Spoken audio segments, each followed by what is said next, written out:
Les événements en Turquie se précipitent. Depuis la tentative de putsch le 15 juillet 2016, il ne se passe guère un jour sans que le président Erdogan ne domine les gros titres de l'actualité. Mais il ne s'agit pas vraiment de la tentative de putsch échouée, mais de la vague d'épuration qui a suivi, lancée par Erdogan. Par exemple, selon le journal Neue Türkische Zeitung du 22 juillet, une semaine après le putsch déjà, on aurait arrêté, mis à pied ou suspendu 70 000 personnes, dont des militaires de haut rang, des soldats, des juges et des procureurs, des doyens d'université, des professeurs, des chefs d'entreprise et des journalistes, ainsi que des partisans du mouvement Gülen. Dans les médias principaux, on a même émis l'hypothèse que le putsch pourrait avoir été orchestré par Erdogan lui-même pour avoir le prétexte de créer une dictature présidentielle. Mais comment doit-on effectivement évaluer ces événements concernant la Turquie ? Pour cela, nous jetons un regard sur le documentaire « Comment fonctionnent les guerres modernes ». Ce film explique que dans la façon moderne de faire la guerre, il existe un fil rouge qu'on peut discerner dans les événements actuels. Dans la manière moderne de faire la guerre, l'agresseur agit de l'extérieur sur un pays, appelé pays cible, pour le déstabiliser en renversant et en éliminant son gouvernement. Le pays cible est caractérisé par le fait qu'il se comporte de manière désobéissante vis-à-vis des intérêts de la politique mondiale de l'agresseur. L'opération Ajax est connue pour être un exemple historiquement prouvé de la manière de faire la guerre moderne. En 1953, le premier ministre iranien Mossadegh était renversé par la CIA américaine et les services secrets britanniques MI6. Mais également les bouleversements de ce qu'on appelle le printemps arabe, le putsch en Ukraine en 2014 ainsi que les changements de gouvernement qui se préparent au Brésil et au Venezuela portent ces caractéristiques. Dans ce qui suit, on compare quelques points du documentaire avec les événements concernant la Turquie pour voir si ces différents points peuvent aussi s'appliquer à cette tentative de putsch. Premièrement, la Turquie est-elle devenue un pays cible ? Erdogan a fait comprendre, entre autres, qu'il vise une entente avec la Russie et l'Iran et qu'il veut améliorer les relations avec la Syrie. Des représentants de l'armée et des services secrets américains ont déclaré à une conférence de sécurité à Aspen, Colorado, que Washington ne pourrait pas accepter de telles alliances. Le chef du Parti national turc, Doğu Perinçek, l'a résumé comme suit. Erdogan se désolidarise de l'alliance transatlantique et la Turquie remet en question son affiliation à l'OTAN. Par le passé, Erdogan s'est soumis aux intérêts américains. Mais lorsqu'Erdogan a commencé à se détacher, il est devenu la cible des États-Unis.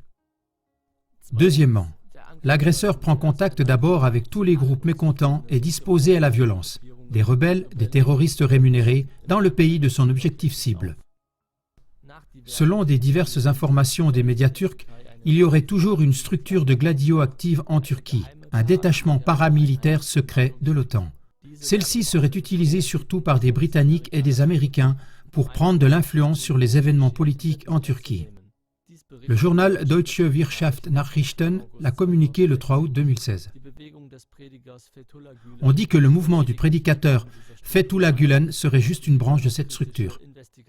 Même le site web Oda TV, critique du gouvernement, considère également la tentative de putsch comme une œuvre de gladio. Ce réseau de l'OTAN serait responsable de nombreux meurtres politiques qui ont été commis en Turquie au cours des dernières décennies. Oda TV affirme que dans ce contexte, il ne fallait pas considérer la campagne de l'Occident contre Erdogan comme l'expression d'intérêts démocratiques. Selon un article du World Socialist Website du 2 août, le centre de planification du putsch se trouvait sur la base aérienne d'Irnsirlik, où les États-Unis ont stationné plus de 5000 soldats et des douzaines d'armes atomiques. Pendant le putsch, des avions de combat des putschistes ont utilisé la base d'Irsinlik. On peut difficilement admettre que les services secrets américains n'auraient rien remarqué. Troisièmement, les buts du véritable agresseur, renversement et élimination du gouvernement cible. Selon le World Socialist Website, les forces armées russes ont intercepté depuis la base aérienne Khmeimim en Syrie des messages radio codés concernant des préparations d'un putsch. Erdogan lui-même a échappé à un assassinat seulement parce qu'il a été informé à temps et qu'il a pu s'enfuir de son hôtel. Lors des attaques à la bombe sur le Parlement turc et des attaques contre des partisans d'Erdogan et contre les unités loyales de l'armée et de la police, Des centaines de personnes ont été tuées et des milliers blessées. Quatrièmement, les buts du véritable agresseur. Attribuer la faute à l'objet cible. Le plus possible, semer dans le peuple la confusion et l'impuissance. Le plus possible, susciter l'adhésion du peuple pour une intervention militaire d'aide depuis l'extérieur. L'attribution de la faute à Erdogan prend visiblement de l'ampleur. Tous les jours, les médias occidentaux rapportent des violations massives des droits démocratiques en Turquie. Mais que s'est-il passé avec le chef du gouvernement libyen, Muammar al-Kadhafi? Après que la relation entre la Libye et les États-Unis semblait devenir normale sous Obama, Kadhafi a tout à coup été mis à l'écart de manière ciblée comme étant un horrible dictateur à cause de prétendues violations des droits de l'homme. Mais tout cela seulement pour justifier aux yeux du peuple et des politiques la nécessité absolue d'une intervention militaire. Vous en trouverez les détails dans le film documentaire « Guerre par instrumentalisation ». De la même manière déterminée que Kadhafi a procédé contre ses rivaux politiques qui avaient commis à plusieurs reprises des attentats contre lui-même, il semble qu'Erdogan et le gouvernement turc procèdent de même. Doğu Perinçek a dit « Erdogan, en tout cas, est décidé à écraser complètement cette structure parallèle de Gladio, l'armée secrète de l'OTAN. Car le chef de l'État a réalisé, bien que tardivement, que l'OTAN veut mettre à mal l'intégrité territoriale de la Turquie. » Les événements à venir vont montrer s'il s'agissait véritablement d'une tentative de putsch mise en scène depuis l'extérieur par les USA. C'est le cas si l'on continue de faire d'Erdogan un dictateur jusqu'à ce qu'on parvienne à éveiller une adhésion aussi grande que possible de la part du peuple et des politiques pour une intervention militaire d'aide depuis l'extérieur. Observez bien et jugez par vous-même si les stratégies de la guerre moderne s'appliquent aussi à la Turquie.